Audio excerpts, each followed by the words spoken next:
और बलराम जी आज प्रकट हुए थे, तो हम बलराम जी को ग्लोरीफाई करते हैं, है ना। तो रास्ता भी निकल जाएगा जब तक, ठीक है ना। सो बलराम जी जो है वो गुरु तत्व हैं। और गुरु तत्व क्यों हैं? क्योंकि बलराम जी जो है वो सेवा के प्रति रूप हैं, वो, है ना। और हमारे शास्त्रों में बताया गया कि बलराम जी भगवान कृष्ण की 10 प्रकार से और 5 रसों में सेवा करते हैं। बलराम जी शांत भाव में भी सेवा करते हैं, दास्य में भी करते हैं, साख्य में भी करते हैं, वात्सल्य में भी करते हैं और माधुर्य रस में भी सेवा करते हैं बलराम जी। शांत भाव में जहाँ बलराम जी पूरा जो धाम है वो बलराम जी का विस्तार है, वो, है ना। तो पूरा धाम और भगवान की जितनी भी वस्तुएं हैं, भगवान का चामर, भगवान का आसन, भगवान का बेड, भगवान की चप्पल, भगवान का जो छत्र, ये सब जो हैं ये बलराम जी के विस्तार हैं सारे, है ना। और जो मृदंग करताल है ये भी बलराम जी के विस्तार है ना। तो इसीलिए हमें जो मृदंग करताल है बहुत संभाल के रखनी चाहिए, बड़ी आदर से उनको रखना चाहिए हमें, है ना। तो शांत। वृंदावन में क्या रूल क्या है वृंदावन में कि आप किसी भी रस में स्थित हो उसमें सेवा का भाव शामिल है। चाहे शांत भाव में है तो भी सेवा का भाव शामिल है उसके अंदर। चाहे दास्य भाव में तो सेवा है ही सर्वोपरि। अगर आप साख्य रस में हो तो भी सेवा है, वात्सल्य में भी सेवा है और माधुर्य में भी सेवा है ना। और माधुर्य में सेवा की बात तो जो भगवान कृष्ण की जो पत्नी है वो आपस में बात कर रही हैं, भागवतम में बता रहे हैं। और उसमें सब बता रही हैं कि चाहे कोई कुछ भी कर रहा है, भगवान से जो उनका जो मुख्य भाव है वो सेवा का भाव है। अगर वो भगवान से लड़ती भी हैं तो भी भगवान को सुख प्रदान करने के लिए सेवा के लिए भगवान से लड़ती हैं। जैसे सत्यभामा लड़ती है नहीं भगवान से, ये चाहिए वो चाहिए ला के दो, परिजात पुष्प ला के दो। नहीं, भगवान कहते हैं ठीक है ला के देता हूँ, लड़ाई करने की ज़रूरत नहीं है ना। लेकिन और वहाँ पे हम देखें रुक्मिणी देवी हैं, वो कभी लड़ी नहीं भगवान से। भगवान कभी मजाक भी करते थे तो उनको घबराहट हो जाती थी रुक्मिणी देवी को, है ना। तो कोई भी भाव रहेगा, हर एक भाव में जो भी भगवान की जो पत्नियां हैं वो भगवान की सेवा में ही लगी हुई हैं बेसिकली, है ना। गोपियां हैं भगवान की सेवा में। अगर वो गोपियां भगवान से लड़ रही हैं, भगवान को छेड़ रही हैं, भगवान से गुस्सा कर रही हैं, कुछ भी कर रही हैं, उसके पीछे भगवान को सुख प्रदान करने का भाव निहित है। उसमें कोई क्वेश्चन नहीं है, कोई इफ़ बट नहीं है कि हाँ भाई ये मतलब ऐसा होगा नहीं होगा, ऐसा क्यों हो रहा है। ये मान के चलना चाहिए कि भगवान की सेवा का भाव निहित है। इसी प्रकार बलराम जी जो भी कर रहे हैं, चाहे शांत भाव में है, उसमें सेवा का भाव निहित है। पूरा वृंदावन धाम जो बलराम जी ने प्रकट किया है वो कृष्ण की सेवा के निमित्त है बेसिकली, है ना। दास्य भाव में हालांकि बलराम जी, हम सब जानते हैं कि बलराम जी दास्य भाव में उन्होंने मतलब बिल्कुल सेवा का सारा सीमाएं लांघ दी उन्होंने लक्ष्मण जी के रूप में जब उन्होंने भगवान की सेवा की, है ना। तो जब भगवान राम को वनवास मिला तो लक्ष्मण जी ने ये नहीं कहा ओहो बहुत बुरा हो गया, चलो 14 साल बाद मिलते हैं, टाटा बाय बाय, है ना। उन्होंने कहा मैं आपके साथ जाऊंगा, बस बात ख़त्म हो गई, आपके बिना बात नहीं बनेगी, है ना। बलराम जी जो हैं वो भगवान के साथ हमेशा रहे और वनवास में भी भगवान के आगे चलते थे वो, और जितनी भी जो खर पतवार है, कांटे वगैरह, झाड़ियाँ, वो सारी वो साफ़ करते थे ताकि भगवान राम और सीता माता को कोई भी परेशानी नहीं हो। और जब किसी भी जगह पे पहुंचते थे वो बोलते थे चलो यहाँ पे रुकते हैं आज, है ना। तो पूरी झोपड़ी वगैरह जो भी कुटिया बनाते थे और सारी साफ़ सफाई करते थे। तो ये सारा जो जिम्मा था वो लक्ष्मण जी ने अपने सिर पे लिया हुआ था, है ना। और जब भगवान रेस्ट करते थे, भगवान राम, तो दिल्ली का कितना लक्ष्मण जो है वो चौकीदारी करते थे, गार्ड का काम करते थे वो। है? 14 वर्ष तक लक्ष्मण जी कभी उन्होंने सो के नहीं देखा उन्होंने, है ना। पूरा 24 घंटे भगवान की सेवा में लगे रहे। आप लोग वहाँ क्यों देख रहे हो यार? वो 24 घंटे भगवान की सेवा में लगे थे। तो वहाँ पे क्या है मतलब?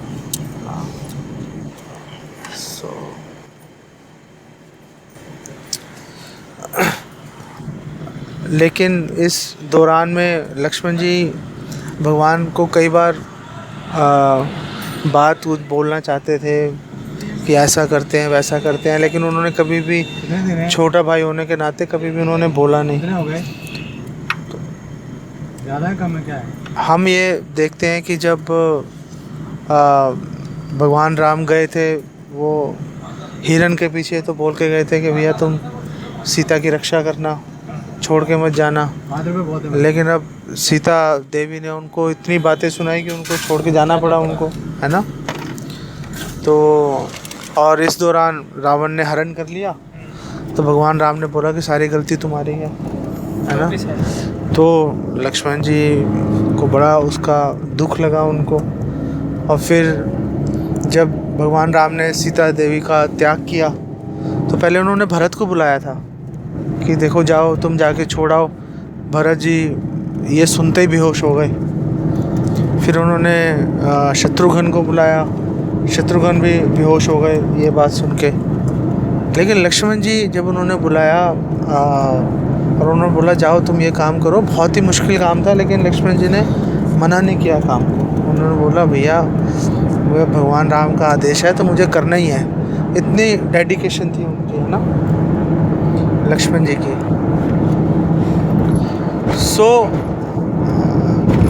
लक्ष्मण जी के रूप में उन्होंने सोचा यार छोटा भाई बनने में बड़ी दिक्कत आ रही है, अब आगे बड़ा भाई बन के आऊँगा। तो वो बलराम जी के रूप में उनके बड़े भाई के रूप में आए वो, है ना। और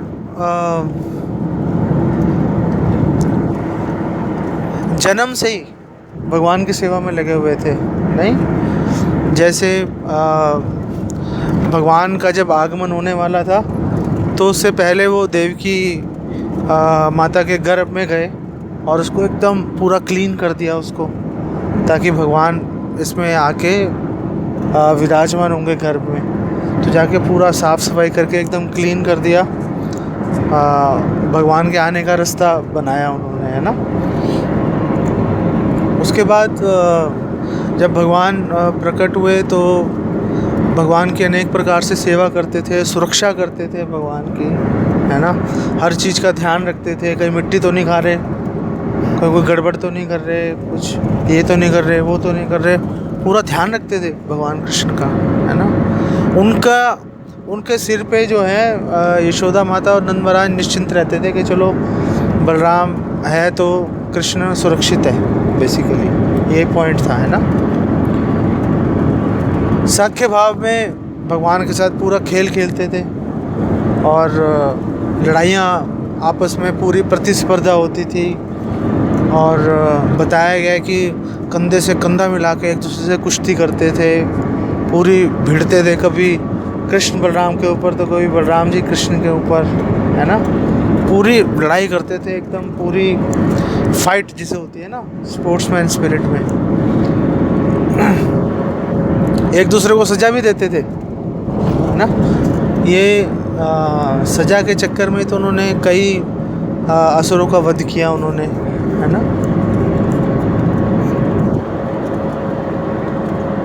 वात्सल्य भाव में भगवान कृष्ण के बड़े भाई का रोल तो निभा ही रहे थे वो, है ना।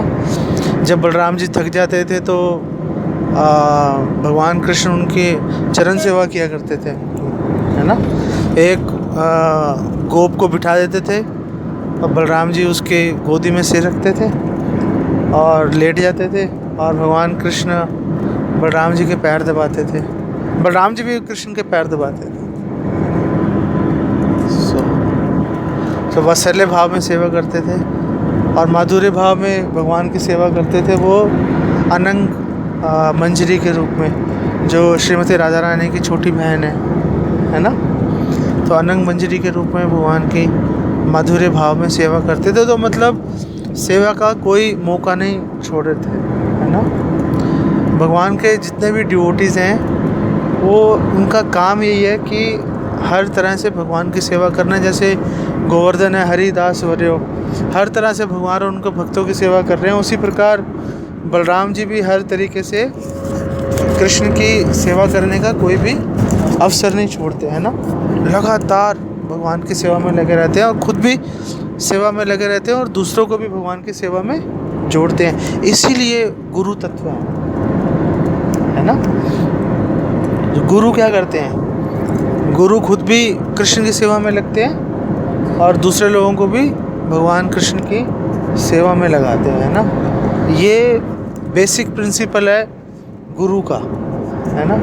गुरु जो है खुद भी कृष्ण की सेवा में लगेगा और दूसरे भक्तों को भी भगवान कृष्ण की सेवा में नियोजित करेगा वो, है ना। सो इसीलिए अगर हमने भगवान कृष्ण को संतुष्ट करना है तो हमें बलराम जी की शरण लेना एकदम कंपलसरी है, उसमें कोई इफ़ बट नहीं है। अगर हम बलराम जी की शरण नहीं लेंगे तो हम कभी भी भगवान कृष्ण को सेटिस्फाई नहीं कर सकते। तो बलराम जी की शरण लेने का मतलब क्या है, बलराम जी की शरण लेने का मतलब है गुरु की शरण लेना, है ना। हमें कोशिश करनी चाहिए जल्दी से जल्दी हम एक गुरु की शरण लें और उनकी शिक्षाओं के आधार पर जीवन बिताएं और उनसे रिक्वेस्ट करें कि वो बाकायदा हमें मंत्र में हरि नाम में दीक्षा प्रदान करें। तब हम भक्ति में, वो भक्ति की हमारी शुरुआत होगी तब, है ना। अगर हम गंभीरता से, अगर हम गुरु की शरण नहीं लेते, गुरु की शरण लेने की तैयारी नहीं करते तो प्रॉब्लम है ना। तो प्रॉब्लम है, इसका मतलब अगर हमें गुरु में निष्ठा नहीं है तो इसका मतलब है हमें बलराम जी में निष्ठा नहीं है। अगर बलराम जी में निष्ठा नहीं है, नित्यानंद प्रभु निष्ठा नहीं है, तो हम कभी भी भगवान कृष्ण चैतन्य महाप्रभु को कभी भी हम सेटिस्फाई नहीं कर सकते। प्राप्त करने की बात दूर की है ना। हम कितना ही प्रयास कर लें, कितना ही हम जानकारी ले लें, कितनी ही हम सेवा कर लें, लेकिन जब तक गुरु की सेवा नहीं, गुरु की शरण नहीं लेंगे, जब तक गुरु से दीक्षा नहीं लेंगे, गुरु के आदेश के अनुसार जीवन बिताने का संकल्प नहीं लेंगे, तब तक हम भगवान कृष्ण को कभी भी प्राप्त नहीं कर सकते हैं। इसमें कभी भी हमें कोई भी शंका नहीं होनी चाहिए, है ना।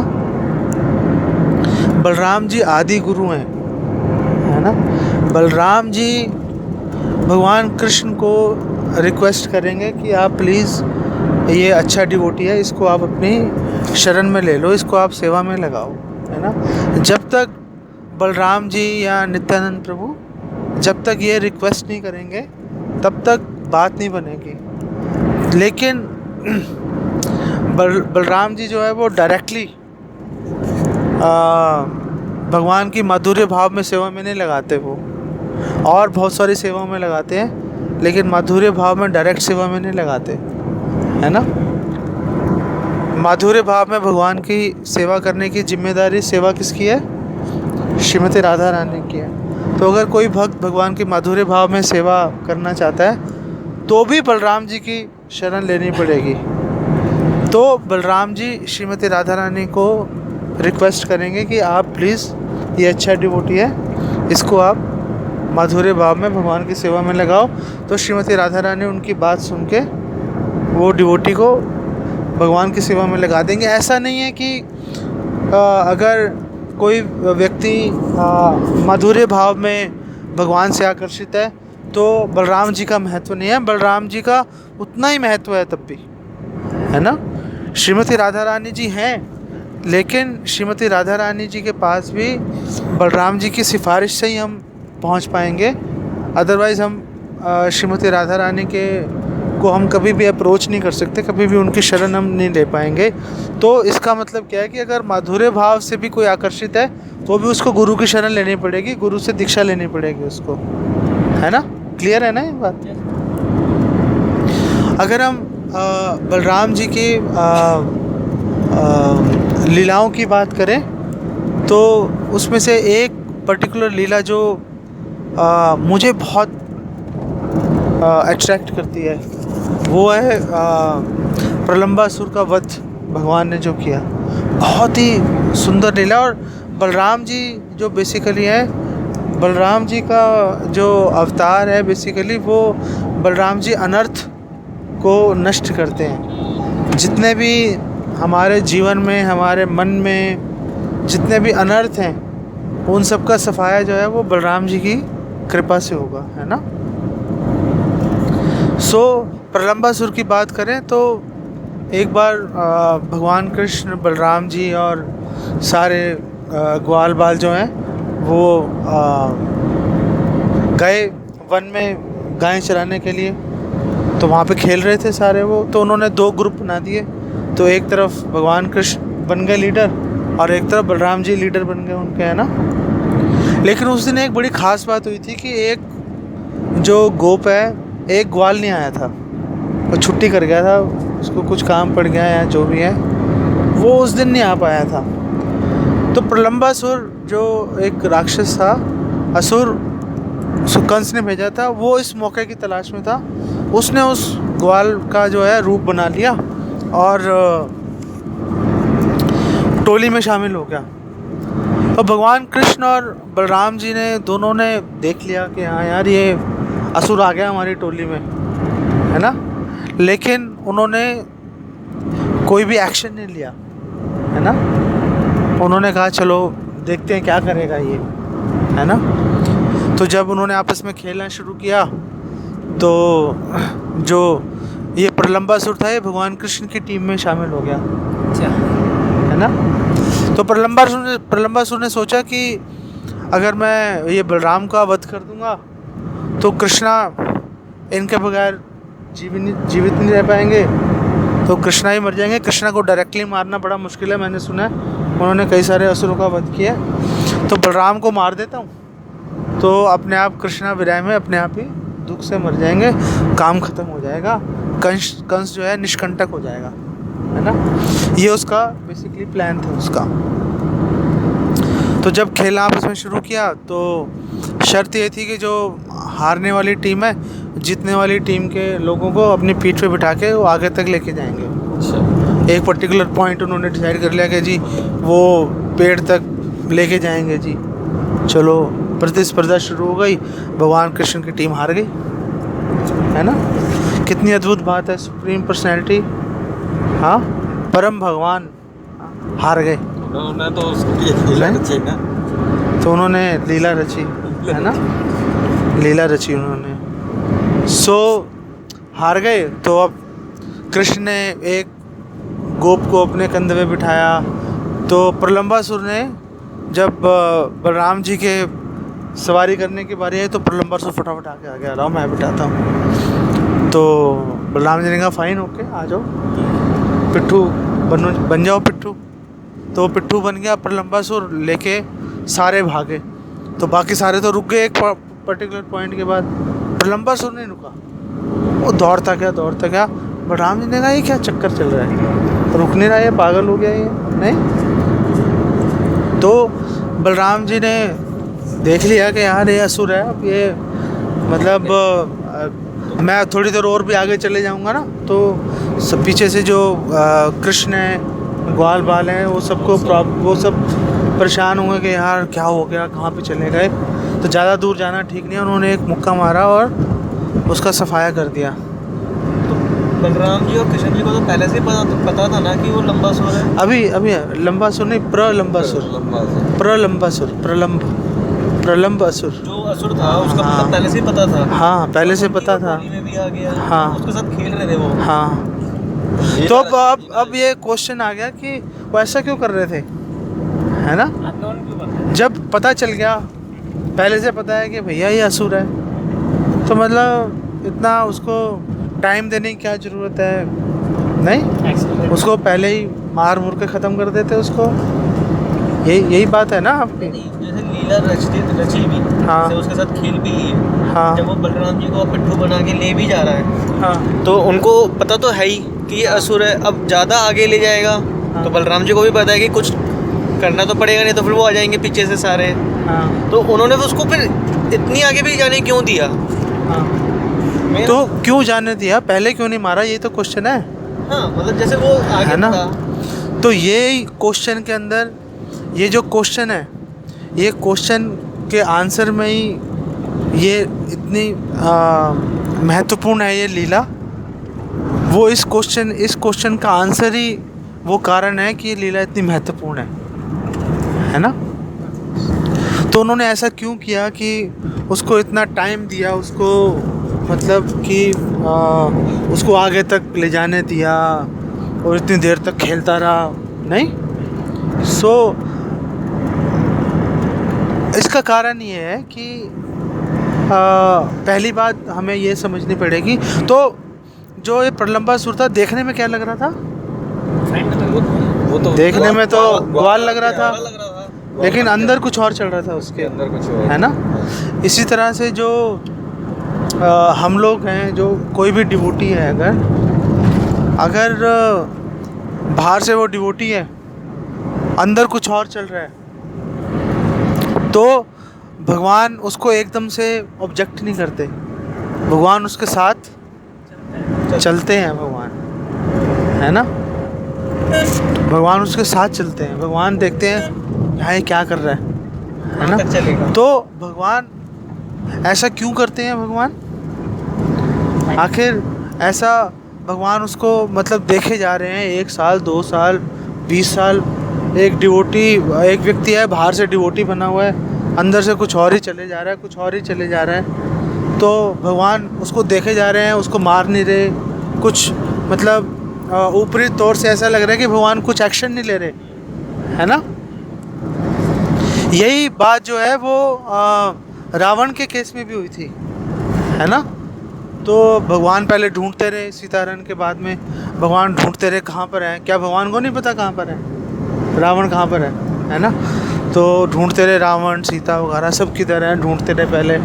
चलो ढूंढ लिया, फिर लंका, फिर वो समुद्र कैसे पार करेंगे, चलो फिर समुद्र भी पार कर लिया, है ना?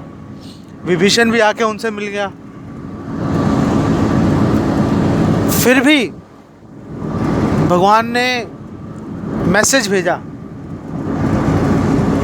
रावण को, हनुमान जी को भेजा था। फिर भी मैसेज भेजा। हनुमान जी के बाद फिर तो हनुमान जी नहीं गए थे, हनुमान जी तो पहले चले गए थे, उसके बाद में किसी और को भेजा था। अंगद गए थे। हाँ, जब विभीषण उनकी साइड हो गया था, राम जी की साइड, तो उन्होंने किसी और को भेजा था। अंगद वाली का पुत्र जो था, अंगद वो गया था। वाली का पुत्र अंगद था। सुग्रीव तो ऐसे ही गए थे, लेकिन दूत बन करके अंगद गए थे वहाँ पे। दूत बन के चलो ठीक है, समझ गए ना आप लोग, है ना? ठीक है, आप लोग भाव में बह गए एकदम से। सो भगवान ने मैसेज भेजा उनको, उसको रावण को, कि देखो अभी भी टाइम है, वापस कर दो, है ना? तो सारे लोग आश्चर्यचकित हो गए, यार मतलब इतना बात हो गई, 11 महीने बीत चुके थे वहाँ पर सीता देवी को, रावण के कैद के अंदर, है ना? 11 महीने बीत चुके थे, पता है आपको, है ना? 11 महीने से भगवान राम ढूंढ रहे हैं और पहुँच गए जब वहाँ पर, फिर भी मैसेज भेज रहे हैं कि भैया अभी मौका है, आप विद रिस्पेक्ट आप रिटर्न कर दो, मैं छोड़ दूंगा आपको, है ना? तो यहाँ पर क्वेश्चन उठ गया कि भगवान ने ऐसा क्यों किया, उस समय उचित नहीं था ऐसा करना। मतलब नुकसान ही नुकसान किए जा रहा है रावण, है ना, फिर भी भगवान ने उसको मौके पे मौका दे रहे हैं, मौके पे मौका दे रहे हैं, नहीं, ठीक है ना। सो हमारे आचार्य एक्सप्लेन करते हैं कि भगवान जो है, भगवान ने इसलिए भेजा मैसेज कि भैया अभी भी मौका है, सरेंडर कर दो, क्योंकि भगवान आखिरी टाइम तक वेट करते हैं, भगवान मौका देते हैं कि अभी भी अगर इसका हार्ट चेंज हो जाएगा तो अभी भी मैं इसको एक्सेप्ट कर लूँगा। इतने दयालु हैं भगवान कि भगवान का कितना ही नुकसान कर लो, कुछ कर लो, गालियाँ दे लो, भगवान के मंदिर तोड़ दो, कुछ भी कर दो, भक्तों को उल्टा सीधा बोलते रहो, मंदिर में फूट डाल दो। मंदिर तोड़ने का मतलब मंदिर में फूट डाल दो, नहीं, अयोध्या का मंदिर जब भी टूटा, सो तब भी भगवान वेट करते हैं, तब भी भगवान मौका देते हैं कि अगर अभी भी इसका हार्ट चेंज हो जाएगा, अभी भी इसको एक्सेप्ट कर लूँगा। क्योंकि भगवान कह रहे हैं अगर कोई एक बार भी मेरी शरण में आ गया, उसने बोल दिया कि हे राम, हे कृष्णा, मैं आपकी शरण में आ गया हूँ, भगवान उसको फुल प्रोटेक्शन देते हैं। भगवान ये नहीं देखते पीछे क्या किया, ये नहीं देखते भगवान इसीलिए भगवान भक्त वत्सल है ना।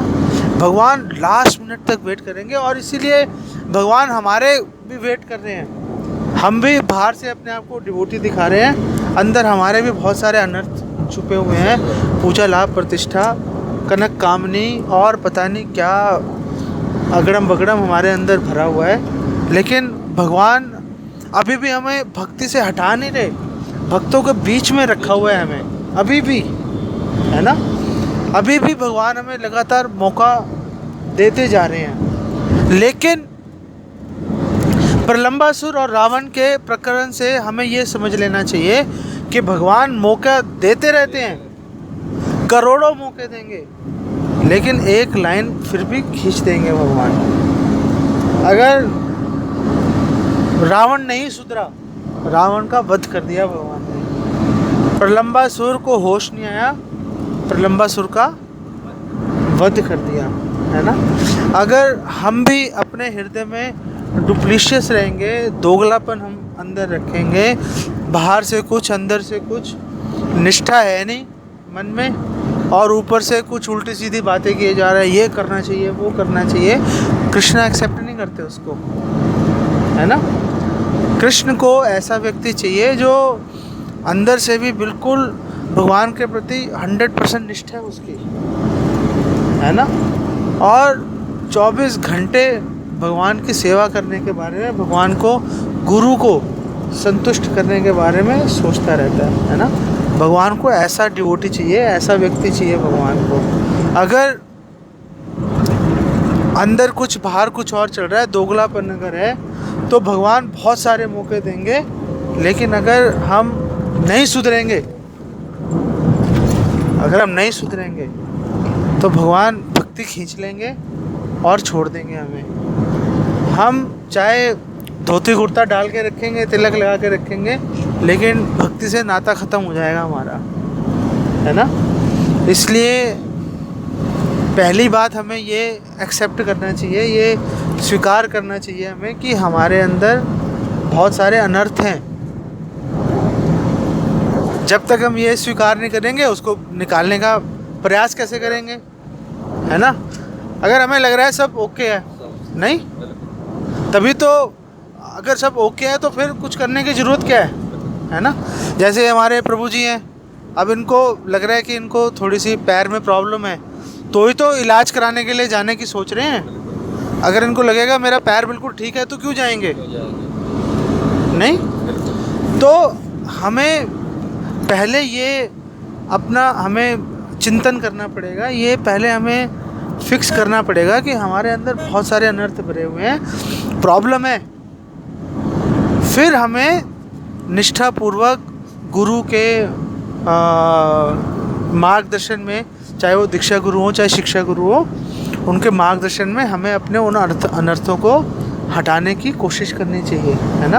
अगर हम सोचें कि सिर्फ हम माला जप रहे हैं, बस हो गया काम खत्म, नहीं होगा काम खत्म। चैतन्य महाप्रभु कह रहे हैं, बहु जोनी यदि करे श्रवण कीर्तन, तो भी तो ना पाए कृष्ण पदे प्रेम धन। करोड़ों जन्म कर लिया हरि नाम, लेकिन कृष्ण प्रेम नहीं मिलेगा जब तक हम अपने हृदय से अनर्थों को नहीं हटाएंगे, दोगलापन नहीं खत्म करेंगे। बलराम जी के प्रतिनिधि गुरु की जब तक हम शरण स्वीकार नहीं करेंगे, जब तक हमने गुरु की शरण स्वीकार नहीं की। गुरु की शरण स्वीकार करने का मतलब ये नहीं है दीक्षा लो और मौज करो। गुरु की शरण स्वीकार करने का मतलब है पूरी तरह उनके आदेशों का पालन करो। दीक्षा लेना गुरु की शरण लेने का एक बहुत ही महत्वपूर्ण अंग है, लेकिन वो अपने आप में संपूर्ण नहीं है ना। तो दो तरह की बातें हो सकती हैं। कोई व्यक्ति बोले कि मैं तो फलाने सन्यासी की सारी बातें मानता हूँ, दीक्षा नहीं ले रहा। और कोई एक व्यक्ति है वो बोलता है कि मैंने दीक्षा ले ली, फटाक से जाके दौड़ के हाथ पैर जोड़ के दीक्षा ले ली, लेकिन बात ही नहीं मान रहा, गुरु कहीं और चेला कहीं। तो ये जो दोनों जो व्यक्ति हैं, इन दोनों को प्रॉब्लम आएगी भक्ति में। ये लोग भक्ति में लंबे समय तक टिके नहीं रह पाएंगे, है ना। चाहे हो सकता है धोती कुर्ता डाल के घूमते रहे, लेकिन भक्ति से कनेक्शन कृष्ण ख़त्म कर देंगे। जैसे प्रलंबासुर का सांसों से कनेक्शन ख़त्म कर दिया, एक मुक्का मारा, खेल ख़त्म, है ना। उसी तरह से कृष्णा जो है वो भक्ति से कनेक्शन ख़त्म कर देंगे अगर हम सही मायनों में बहुत ही विनीत भाव से हम गुरु की शरण नहीं ले रहे, है ना। अगर अभी हम भक्ति कर पा रहे हैं, इसका मतलब ये नहीं कि सब कुछ ठीक है। इसका मतलब ये है हमें विनम्रता का भी, अगर कसौटी विनम्रता की दृष्टि से भी देखें तो हमें यही सोचना चाहिए कि हमारे में बहुत कमी है, लेकिन कृष्ण सहन कर रहे हैं, है ना। हमारा मकसद कृष्ण की सेवा करना है, लेकिन अभी हमारा बर्ताव ऐसा है कि कृष्ण को हमें सहन करना पड़ रहा है ना। तो हमें उस स्थिति से बाहर निकलना चाहिए और हमें उस धरातल पे आना चाहिए जहाँ पर कृष्ण हमें सहन नहीं कर रहे, कृष्ण को हमसे सुख की प्राप्ति हो रही है ना। तो ये प्रलंबासुर के जो ये दृष्टांत है, जो प्रलंबासुर का वध है, इससे हमें ये सीखना चाहिए कि हम गुरु की शरण लेना बहुत ज़रूरी है, और दोगलापन को, बाहर कुछ अंदर कुछ, उसको हमें ख़त्म करना पड़ेगा। बचपन से हम प्रैक्टिस कर रहे हैं दोगलेपन की, हमारे लिए दोगलापन स्वाभाविक है ना। निश्चलता बड़ा मुश्किल है हमारे लिए, लेकिन हमें सामने से भरसक प्रयास करके इस दोगलेपन को ख़त्म करना होगा और गुरु के आदेश के अनुसार हमें आगे बढ़ना पड़ेगा। प्रभुपाद के मिशन को हमें सर्व करना पड़ेगा, तो हम भक्ति में आगे बढ़ पाएंगे और पांचों में से किसी एक रस में हम स्थिर हो पाएंगे। नहीं तो बंदर की तरह, जैसे बंदर एक टहनी से दूसरी टहनी, एक पेड़ से दूसरे पेड़ पे गुलाटियाँ मारता रहता है, हम भी इधर उधर गुलाटियाँ मारते रहेंगे। कभी एक संत के पास पहुंच जाएंगे, कभी दूसरे संत के पास पहुंच जाएंगे, कभी ये कर लो, कभी वो कर लो, कभी भी हम स्थिर नहीं हो पाएंगे, है ना। जो भी व्यक्ति प्रभुपाद की शरण ली और प्रभुपाद की शरण लेने के बाद इधर उधर दौड़ रहा है, वो बंदर की तरह है, इधर उधर गुलाटी मार रहा है, स्थिरता उसके अंदर नहीं है ना। अगर हम स्थिरता से अगर हम पालन करेंगे, अगर तो हम भक्ति में आगे बढ़ पाएंगे और जो हमारा लक्ष्य है कृष्ण प्रेम प्राप्त करने का, भगवान कृष्ण की किसी एक रस में सेवा करने का, वो लक्ष्य हम बलराम जी की कृपा से, बलराम जी की मार्गदर्शन में, गुरु के मार्गदर्शन में हम वो प्राप्त कर पाएंगे, है ना। हरे कृष्णा।